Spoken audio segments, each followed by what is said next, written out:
bienvenue sur Internet pour ce nouveau numéro de Prono Ligue 1. Je suis ravi de vous retrouver sur le plateau avec Damien et Julien. Bonjour à vous. Ouais, salut à toi, j'espère que tu as passé de bonnes vacances. Également, j'espère que vous avez passé de bonnes fêtes de fin d'année, vous deux, comme vous qui nous suivez sur Internet tout au long de l'année. Salut Ludo, salut Damien, si je peux en placer une. Et du coup, bonne année à nos fidèles internautes, vu que bon, il y a eu l'émission de mi-saison, mais bon, pour ceux qui suivent que Prono Ligue 1, on est de retour. C'est la reprise, comme on dit. Donc, bonne année à vous, tout le meilleur, et puis plein de buts, plein de matchs, voilà, des belles occasions, des beaux dribbles, tout ça.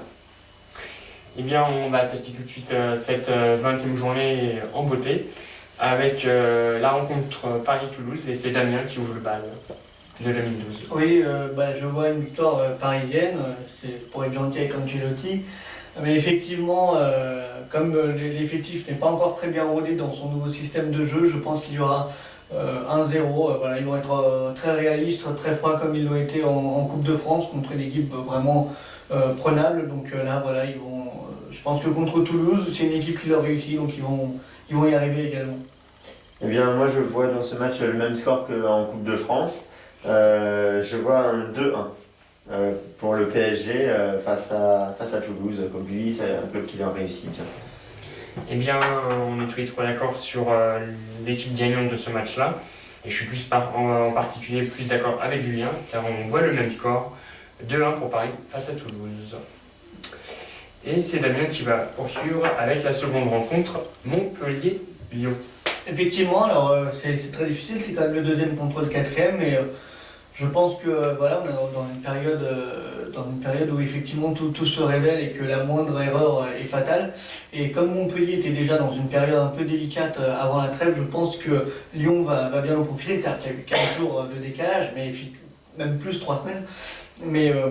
Mais effectivement, voilà, Lyon va recommencer à redevenir le prétendant au titre, entre guillemets, pour titiller le PSG, et ça passe par une victoire face à Montpellier. Sur le score de... Sur le score, pardon, de 2-1. Bon, Pour score assez normal, quoi. Ouais, pour ma part, ce sera un match nul de partout. Je pense que c'est deux équipes, enfin, c'est même pas je pense, ça se voit, deux équipes fortes de ce championnat 2011-2012. Et je pense qu'ils vont bien se taper dans ce match, donc de partout. Enfin, bien se taper tout en qu'il n'y ait pas de vainqueur à la fin. Enfin, les deux.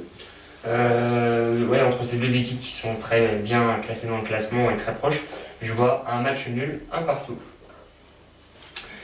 C'est moi qui vais poursuivre avec la rencontre Caen-Rennes. Et donc sur cette rencontre qui affronte ces deux équipes, je vois 1-0 pour Rennes, parce qu'il est 3 fois mieux placé actuellement que Caen, donc il n'y a pas de raison que Caen l'emporte. Oui, pour ma part, ce sera une victoire de Rennes également, mais sur le score de 2-1. Voilà, parce que Rennes, je sens légèrement supérieur à Caen. J'ai essayé d'être un peu plus gentil que l'année dernière pour Caen, donc voilà, je leur vois un but, je vois qu'ils mettent un but, mais qu'ils ne gagnent toujours pas. Ouais, pareil, je vois donc score classique 2-1 pour Rennes. Très bien, c'est Damien, c'est toi, Damien, qui va poursuivre avec encore Saint-Étienne-Sochaux.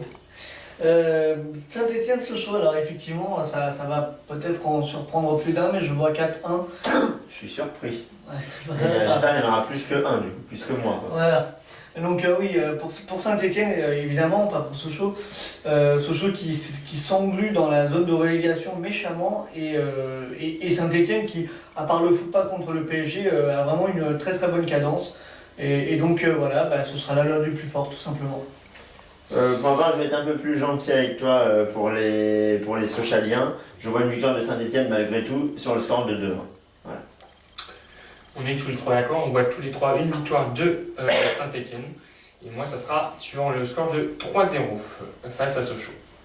Net et sans bavure. C'est toi, Julien, qui va poursuivre avec Nancy-Lorient. Nancy-Lorient, oui, je vois une victoire de Lorient 1-0 pour reprendre l'année comme ils l'ont commencé face au PSG à la première journée de août dernier. Donc là, voilà, 1-0 pour Lorient face à Nancy. Je pense que la hiérarchie sera respectée. Moi, ce sera un partout, puisque donc pour les deux formations. Eh bien, je vois également un match nul, un partout. Parce que bon, Lorient est 9e, Nancy 18e, mais bon, on n'est pas à l'abri que Lorient en chie un petit peu pour gagner. Donc, un match nul, un partout. Bordeaux-Valenciennes, ça m'inspire également un match nul, et même pire, un match nul et vierge 0-0. Bordeaux-Valenciennes, très proche dans le classement, ça se dénouera sur un match nul et vierge. Oui, pour ma part, ce sera Bordeaux était sur une bonne cadence avant les vacances. Je pense qu'ils vont gagner 2-0 ce match face à Valenciennes. Contrairement à Caen, j'ai pas envie d'être gentil avec Valenciennes cette année. Peut-être que Camboirel retrouvera le banc valenciennois un jour. Hein, Oui, peut-être pas. 2-0 pour Bordeaux face à Valenciennes. toi aussi. Ouais, tout comme toi. Eh bien, c'est Dijon et Evian que Julien va nous pronostiquer en premier. Oui, Dijon et Evian. Je vois un match nul, un partout entre ces deux clubs promus cette saison. Voilà, je pense que les deux équipes vont se valoir sur le terrain. C'est des équipes que j'aime bien, qui font leur taf cette saison, donc, contrairement à Ajaccio. Donc voilà, un partout. Ça sent le médicament ton truc. Oui, c'est de la vente. Enfin bref, moi je vois 2-1 pour Dijon, donc dans ce choc des promus, entre guillemets. Donc du coup, je vais rebondir sur ce que je disais tout à l'heure. Pablo Correa pour son premier match sur le banc, il fera rien, il commencera par une défaite, si on suit mon pronostic. Il est à Evian, c'est ça? Voilà, exactement, il a fini bien à la place de Casoni. Et donc voilà, Dijon... Pour on ne sait quelle raison, hein, c'est assez troublant, c'est Evian qui est le meilleur promu. Bon. Effectivement. Donc voilà, Dijon, fort de son grand succès contre Versailles en Coupe de France 5-1, va taper dans le lard d'Evian. Eh bien, c'est la première rencontre de 2012 où on ne vous aidera pas pour pronostiquer. Vous avez eu une victoire de Dijon, un match nul, et puis une victoire d'Evian, c'est moi. 1-0 pour Evian face à Dijon. Net et sans balle, comme dirait Julien. D'ailleurs, c'est lui qui va poursuivre avec Brest-Nice. Oh, quel enchaînement! Ouais. Brest-Nice, Brest-Nice. Je vois une victoire de Brest 1-0. Comme pour le match Nancy-Lorient, je pense que la hiérarchie va se respecter. Au niveau du classement, Brest va battre Nice 1-0 sobrement. J'ai l'impression qu'on est d'accord, mais pas avec toi. Ah. Moi, je suis d'accord avec Damien. Et moi, je vois un match nul et vierge, 0 partout, 0-0. Donc là, il y a du suspense. Damien, t'as pronostiqué quoi? Attention, vous pronostiquez quoi pour moi? 0-0, le premier de l'année, ça tombe sur Brest-Nice, j'aurais vu Brest gagnant, mais j'ai oublié, parce que bon, c'est Nice, mais comme Brest aime bien les matchs nuls, Ah oui. 0-0. D'ailleurs, on a oublié d'en parler dans l'émission bilan, 12 matchs nuls en 19 journées. Bravo Brest. Ah, ils accrochent du point ceux-là. Ajaccio-Auxerre. Ajaccio accroche moins de points quand même. Et c'est pour ça que je vois Auxerre gagner cette rencontre 1-0 par contre. Ah, par contre, l'enchaînement t'as été rapide, je savais même pas qu'on avait changé de match. Ajaccio-Auxerre, je vois donc le même score que toi, 1-0 pour Auxerre face à Ajaccio qui avait bien remonté juste avant les vacances, il avait gagné la 18e et la 19e journée, enfin leur match de 18e et 19e journée. Là je vois qu'ils vont perdre face à Auxerre à domicile, 1-0. Doucement, peut-être. Effectivement, moi je vois comme vous une victoire d'Auxerre, parce qu'ils ont besoin de points et qu'Ajaccio c'est le concurrent idéal. Si on peut appeler ça un concurrent, donc 2-1 pour Auxerre. Donc celui qui pronostique la victoire d'Ajaccio, il est con. Ou alors, c'est qu'il veut flairer le bon filon. Voilà.